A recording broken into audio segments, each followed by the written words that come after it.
सभी को जय हिंद दोस्तों। आप सभी का हार्दिक स्वागत है इंडिया स्ट्रॉन्ग रिएक्शंस पे।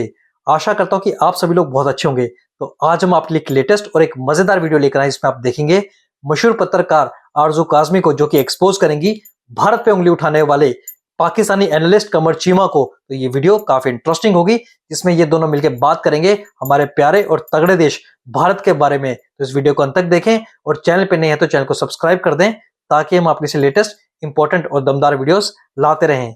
जय हिंद, जय भारत। न्यूयॉर्क टाइम्स में आर्टिकल पढ़ रहा था कुनल कर्मा के ऊपर। ओके, आपको मैं शेयर करता हूँ। बड़ा अच्छा आर्टिकल है न्यूयॉर्क टाइम्स पे। रात को मैं सोते सोते मेरे सामने आया तो मैंने कहा जी इसको पढ़ता हूँ। और उसमें बस यही था, वो कह रहा था कि पहले मैं शो कर सकता था और अब मैं शो नहीं कर सकता, मेरे लिए घेरा तंग कर दिया गया है, मुझे अलाउ नहीं है। और मैं अगर कहीं पे जाके शो करता हूँ तो मुझे वो मोदी साहब के लोग आ जाते हैं, वो मुझे मारते हैं और मुझे वो कहते हैं कि अलाउड नहीं है। आई डोंट नो, होगा मतलब हाँ नहीं होता है। मैंने मजाक किया था तो उस मजाक के बाद मुझे अलाउ नहीं है। नहीं ऐसा ही है सर। अभी कुछ दिन पहले मेरा ख्याल है दो महीने हुए होंगे, ज्यादा से ज्यादा, उससे ज्यादा नहीं। आपको शायद पता होगा कि तकरीबन 27 चैनल पाकिस्तान की गवर्नमेंट ने ही बैन कर दिए थे, उसमें मेरा चैनल भी शामिल है। और उसके बाद फिर हमने लॉयर वगैरह किया, वहां पे पिटीशन दायर की हाई कोर्ट में, और फिर वहां से जो है फैसला आया। और फिर वो जो उनका फैसला था, जो इन्होंने यूट्यूब को लिखा था कि 27 चैनल जो हैं इनको डिलीट कर दिया जाए और इनको ना चलने दिया जाए। पाकिस्तान की गवर्नमेंट और लेटर भेजा था, वो ईमेल मेरे पास है जो यूट्यूब ने भेजा था। और उसके बाद की डिटेल्स अगर आप पाकिस्तान टीवी चैनल्स को देखें, इवन पीटीवी ने भी वो खबर चलाई थी और हर चैनल पे 4-5 लोगों के नाम लिए जा रहे थे उन 27 में से, जिसमें मेरा नाम भी शामिल था। तो उसके बाद जो है आदित्य राजकोल और कई इंडियन जर्नलिस्ट ने लिखा कि चलो आरजू तो दोनों जगह बंद हो गई। तो सर इस किस्म की चीजें तो गवर्नमेंट्स करती हैं, अगर उनको कोई बात पसंद ना आए। हो सकता है, मुझे जिनका आप नाम ले रहे हैं मैंने उनकी कोई वीडियो देखी नहीं है, लेकिन हमारी गवर्नमेंट वो तो चलो मेरे ख्याल है कोई कॉमेडी वगैरह करते हैं, if I am not wrong. लेकिन मैंने तो जो है वो न्यूज चैनल है मेरा, तो मैं तो उस पर बात कर रही थी। तो गवर्नमेंट को तो यहाँ बर्दाश्त ही नहीं हुआ, उन्होंने जाके यूट्यूब को कह दिया। और 27 चैनल, जिसमें मतीउल्लाह जान भी थे, असदतूर का चैनल भी था, और भी कई चैनल थे। तो सर होता रहता है सर, बड़े बड़े देशों में ऐसी छोटी छोटी बातें होती रहती हैं। खुल गए चैनल सर पिटीशन दायर की, उसके बाद खुले। तो वहां पिटीशन दायर है लेकिन फिर भी इजाजत नहीं मिली। तो फिर आपको पाकिस्तान के निज़ाम इंसाफ पे थोड़ा खुश होना चाहिए। मतलब उस पे मतलब इतना तो आप खुश, इतना तो आप कहते हैं, इतनी तो तारीफ कर दें कि वो बेचारा, तो वो कहता है कि मेरे ऊपर केस भी है, मैं तो घर से भी नहीं निकल सकता और बाहर जाता हूँ तो वो बख्ता आ जाते हैं एंड ऑल दैट। मैडम वैसे बात सुने यार, आपको तो खुश होना चाहिए, अमेरिकन आ रहे हैं पाकिस्तान में पैसा लेके। सर कौन सा मेरे अकाउंट में डाल देंगे उन्होंने? मतलब जिन लोगों को हाथ में वो पैसा आएगा, ये बहुत ही थोड़े से लोग हैं जिनके हाथ में वो अमेरिकन वाला पैसा आएगा। और फिर वो पैसा, साजिद तारड़ साहब कहते थे ये पैसा जो पाकिस्तान में आता है ना, घूम के वहीं चला जाता है जहां से आया होता है। ये साजिद तारड़ साहब की वीडियो है। मैं IMF और वर्ल्ड बैंक और हर जगह के पैसों को कहते थे, वो घूम फिर के फिर अमेरिका चला जाता है, दुबई चला जाता है। वो कहते थे दुबई की प्रॉपर्टीज तो महंगी हो जाती है जब ये पैसा आने लगता है। तो मेरा ख्याल है वो क्लिप भी आप साजिद तारड़ साहब का चला सकते हैं, मेरे पास भी है, अगर आप कहेंगे तो मैं ले आऊंगी अगली बार। तो उन्होंने कहा कि उसके बाद हर जगह की प्रॉपर्टीज जो है उनके रेट बढ़ जाते हैं, कनाडा की और स्विट्जरलैंड की और दुबई की। तो सर ये पैसा जो अमेरिका लेकर आएगा वो कोई मेरे और आपको तो मिलेंगे नहीं सर, उससे हमें तो शायद एक रोटी भी ना मिले सर, हमें तो दावत में भी नहीं बुलाते ये लोग। सर आप तो फिर भी खा के आ जाते हैं हफ्ते में 2 बार। लेकिन सर बात सारी ये है कि फिर ये पैसा घूम के वहीं चला जाएगा जहां से आया है और वहां पे खर्च होगा, तो कोई टेंशन नहीं है। जो यहाँ के लोग हैं वो बेचारे ऐसे ही रहेंगे जैसे अभी रह रहे हैं, दलील ख्वार होके। खुशी नहीं होती? आप क्यों हर वो बात करती हैं जो जिससे आप ना उम्मीदी फैलाती? अगर फॉर एग्जांपल एक कंपनी है, अभी वैसे कंफर्म नहीं है क्योंकि ये अभी बातें सिर्फ चल रही हैं, गवर्नमेंट की तरफ से कोई प्रपोजल शेयर नहीं किया गया, ना कोई ऐसा था, लेकिन उस मीडिया हाउस ने, फाइनेंशियल टाइम्स ने ये स्टोरी चला दी। उन्होंने कहा जी कि कुछ एडवाइजर्स हैं जिन्होंने ये बात की। अब वो I haven't heard about those advisors. तो रात में पीटीवी पे देख रहा था, वो कह रहे थे कि नहीं ऐसी कोई बात नहीं है, ये प्राइवेट डिस्कशंस होती रहती हैं, कमर्शियल डिस्कशंस किसी भी दुनिया, आप इतना बड़ा मुल्क है, डिफरेंट प्रोजेक्ट्स की होती रहती हैं, लेकिन हमने वाइट हाउस को या ट्रम्प एडमिनिस्ट्रेशन से ऐसी कोई बात नहीं की।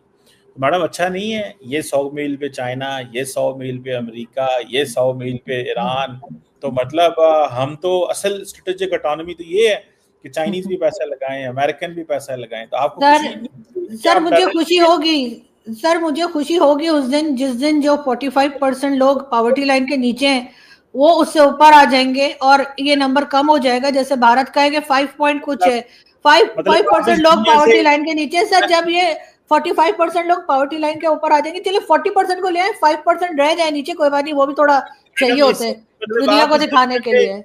मैडम आप इस दुनिया से नाखुशी जाना चाहती हैं, फिर इसका मतलब नहीं ये नहीं क्योंकि आपने कह दिया है कि मुझे खुशी उस दिन होगी, ठीक है, तो सारी बात है आपकी जिंदगी में तो ये काम हो नहीं मतलब आप सकता। मान गए, मतलब आप मान गए कि ये जो पैसा आएगा वो यही लोग खा जाएंगे और ये लोग पॉवर्टी लाइन के ऊपर आने वाले नहीं है। सर कुछ तो खौफ कीजिए, आपका मेडल वापस ले लेंगे ये लोग अगर इन्होंने ये वीडियो देख मैडम मैं ली। आपको बात कर रहा हूँ। सर आप उनको चोर बता रहे हैं, सर आप उनको धोखेबाज कह रहे हैं, सर आप कह रहे हैं कि ये पैसा लाके और पॉवर्टी लाइन से ऊपर लोगों को नहीं लाएंगे, अपने खा के भाग। सर क्या बात कर रहे हैं सर?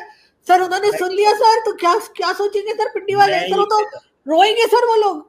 मैं ये कह रहा हूँ कि जाहिर बात है 45% एक बड़ी आबादी है, ठीक है। अच्छा चले 25% को ले आए, ठीक है। चल अब मुझे तो नहीं पता था, आपने बाद में अपनी ख्वाहिश बदल लेनी है।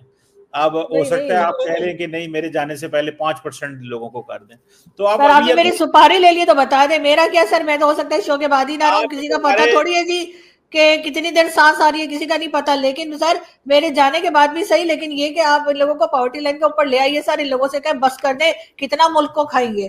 अभी अगर आप मोदी जी से कंपेयर करें, मोदी जी के ऊपर जो मर्जी कह लीजिए, मोदी जी के ऊपर इस तरह के करप्शन के चार्जेस नहीं है, उन्होंने कहीं बाहर प्रॉपर्टी नहीं बना रखी, तो सर कुछ तो ख्याल करे ना कंट्री का। वहाँ पे सारा पैसा दोस्तों को जाता है, दोस्तों को, बेस्ट बडीज को जाता है। ये टीवी खरीदो, ये लेके देंगे, ये काम, ये प्रोजेक्ट लेके देंगे, ये काम करो, ये पॉलिटिकल बॉन्ड्स, ये आप दरअसल हैं बहुत मासूम मैडम। वो क्या करते हैं, वो कहते हैं बेटू ये तुम्हें लेके देते हैं टीवी चैनल, ये लो और इसमें हमारी मर्जी के बंदे रखो सारे, और वो फला हाइफा पोर्ट में तुम्हारी इन्वेस्टमेंट कराते हैं, वो बांग्लादेश में तुम्हें ये लेते हैं, श्रीलंका तो में सर तुम्हें उससे लेते इनको क्या फायदा? हैं। इनको सर उनको उनको तो एक घर भी नहीं खरीद रहे, मैडम वो मैं तो ये कहीं कहूंगा कि प्रॉपर्टी बड़े भी नहीं आप ले रहे। अपना खामोश हो जाएं, बस आप इसी बात पे हमारे खामोश हो के हमारे ज्यादा देखे, हमारे प्रेसिडेंट से एक्सपोज हो लेकर जाएंगी हमारे मैडम, पिछले और एक्सपोज हो अगले जाएंगी, पिछले इसी सारे। बात पे खामोश हो जाएं। उनको सिर्फ एक चीज चाहिए और उस चीज का नाम है पावर। हाँ, उनको और पावर हमारे में यहाँ तो लोगों को पावर चाहिए नहीं, हमारे यहाँ तो तो वैसे ही पावर में रहते हैं, पब्लिक ख्वार रहती है और ये पावर में रहते हैं, खुद ही तो यार गवर्नमेंट लाते हैं, मैडम खुद ही ले जाते हैं, और अब जाकर वहां पे सर दुकानदार की तरह सामान बेच रहे हैं, ये खरीद लो ट्रम्प को। ट्रम्प यूं खड़ा यार हुआ है आप जैसे हम लोग ना जुम्मा बाजार जाते हैं ना सब्जी लेने के लिए, यार ये वाली सस्ती वाली ले लेता हूँ। ट्रम्प का भी देखें, कोई हाल दरअसल नहीं है आपको इस चीज का एहसास ही नहीं है कि सर। आप एहसास दरअसल आपने फैसला कर लिया है कि आपने बस क्रिटिकल रहना ही नहीं है, होना ही नहीं नहीं है। सर, मैं सिर्फ एक मैं उस जनता में से हूँ जिसकी कोई नहीं सुनता सर। मैं भुगत रही हूँ इस कंट्री की महंगाई। मैं उन 45% लोगों में से हूँ जो सर पॉवर्टी लाइन के नीचे रहते हैं। तो ये अब मैं बीस फिर बीस तारीख के बाद, मैं 20 आपको तारीख के बाद सर, बताऊंगा 20 तारीख के बाद आपकी आपकी जो कितने बड़े अपार्टमेंट में रहते हैं, कितनी बड़ी आपकी लाइफस्टाइल सारा बता दूंगा, मुझे ना फोर्स ना करें, ठीक है ना। तो ये बता दूंगा मैं सारा कुछ कि आप ये जो आपने नारे मार रही है ना सर ये आप तो सर ये हाल है कि आपके घर में दावत भी होती है तो आप मुझे नहीं बुलाते कि यार सिर्फ अमीर लोगों को, मैं दावत ऊंचे करती नहीं, लोगों को बुलाओ। कभी उस सर फेसबुक पे फोटो डालते हैं उसमें मैं नहीं होती सर। कब सर की बात बड़े है बड़े दावत, बड़े बड़े लोग सर वो आपके यहाँ रोटी खाने आते हैं फ्री की। कब सर की बात कुछ है दावत गरीब की, को बुला लिया करें सर, एक टाइम का खाना मेरा जो हो जाएगा। मैडम कब की बातें, दावतें अब तो की नहीं है कभी, दावत तो बड़ी देर हो गई, it's been long long long time. तो मैडम चलें देखते हैं क्या होता है, आपने कौन सा बात माननी है हमारी। तो थैंक यू वेरी मच आजू काजमी साहब, आपके वक्त का बहुत शुक्रिया, लेकिन दुआ शुक्र करें पैसे आए पाकिस्तान में ताकि सर इन्वेस्टमेंट आए। पाकिस्तान में आते हैं फिर उधर चले जाते हैं, आपको मैं वही कह रही हूँ ना। ताड़ साहब की वीडियो निकाले, मैं भी निकालती हूँ। आज ताड़ साहब का बताते हैं, ताड़ साहब बिल्कुल सही बात करते थे कि ये पैसा आता है और उसके बाद बाहर चला जाता है, मैं उनसे बिल्कुल 100% एग्री हूँ। चले आपका बस काम है मायूसी फैलाना, ये मुझे पता चल गया, आप बस मायूसी फैलाएं, खुशी ना आप देना। हालांकि खवातीन जो होती हैं वो हम कहते हैं कि जरा उनका स्टाइल डिफरेंट होता है, आप जो है ना जरा क्रिटिकल पैट्रियट हैं बकौल शकील साहब के, आप खवातीन की क्रिटिकल पैट्रियट हैं बकौल शकील चौधरी के, वो मर्दों के क्रिटिकल पैट्रियट है, आप खवातीन की क्रिटिकल पैट्रियट है। चले मैडम कोई बात नहीं, जो मर्जी लेक्चर ना, मतलब आपको उनकी बात समझ आई ना मेरी समझ आई, बहरहाल कोई बात नहीं, होता है। Thank you. यार चीमा, तुम्हें मैं बार बार बोलता हूँ कि तुम सिर्फ शेख चिली के नाना हो, जितना शेख चिली फेंकता था उससे 4 गुना ज्यादा तुम फेंकते हो। और मैंने तुम्हें बहुत बार कहा तुम अपने नाम के आगे से डॉक्टर हटा दो और मदरसे का मौलवी लिखवा दो। तुम रात को बैठे, तुमने एक आर्टिकल पढ़ा कुणाल कामरा के बारे में और तुमने सोचा कि मैं उसके बारे में बात कर लूं। पहले उसका बैकग्राउंड जान लेते, उसकी हिस्ट्री जान लेते, फिर बैठते डिबेट में। अबे कुणाल कामरा वो है जो हमारे देश में रह के साला हमारे ही देश को गाली देता है और हिंदू होके सनातन धर्म के ऊपर उंगलियां उठाता है और अपशब्द बोलता है। अगर यही हरकत पाकिस्तान में किसी मुसलमान ने इस्लाम के ऊपर की होती ना, तो तुम लोग पता क्या करते? तुम करते सर तन से जुदा। हमने तो सिर्फ उसके शोज को बैन किया और ऐसों के साथ ऐसे ही होना चाहिए। बाकी जब बात आती है असली मुद्दे की, जैसे कि आरजू काज़मी ने कहा कि गरीबी को हटाना चाहिए, बिलो पॉवर्टी लाइन जो पाकिस्तान में वो 45% है, पर चीमा को क्या है, चीमा ऐसे मुद्दों पे हंस के टाल देता है क्योंकि पाकिस्तानियों के लिए असली मुद्दा जो है वो गरीबी नहीं है, वो है जिहाद और जाहिलपन। और जिस तरीके से आरजू काज़मी ने चीमा से सवाल पूछे, चीमा अपने ही बातों में फंस गया और जब चीमा के पास कोई जवाब नहीं होता तब वो हमला शुरू कर देता है भारत और प्रधानमंत्री मोदी पे, वो भी व्यक्तिगत। और दूसरी ओर तुमने नाम लिया साजिद तारड़ का। अबे तारड़ को तो वैसे ही मैं वीडियो में एक्सपोज कर चुका हूं। तारड़ वो है जो ऑपरेशन सिंदूर के पहले भारत के गुणगान गाया करता था और जैसे ऑपरेशन सिंदूर हुआ, तारड़ ने अपनी औकात दिखाई और अपना असली चेहरा, अपना असली रंग उसका सामने आ गया। दोस्तों आशा करता हूं वीडियो को आपने अंत तक देखा होगा। अगर आपको वीडियो पसंद आई है और जिस तरीके से हमने पाकिस्तान को एक्सपोज किया आपको अच्छा लगा, तो इस वीडियो को लाइक और शेयर जरूर करें और अपने विचार हमें कमेंट सेक्शन में लिखकर जरूर बताएं। और एक बार फिर चैनल पे नए हैं तो चैनल को सब्सक्राइब कर दें। जय हिंद, जय भारत।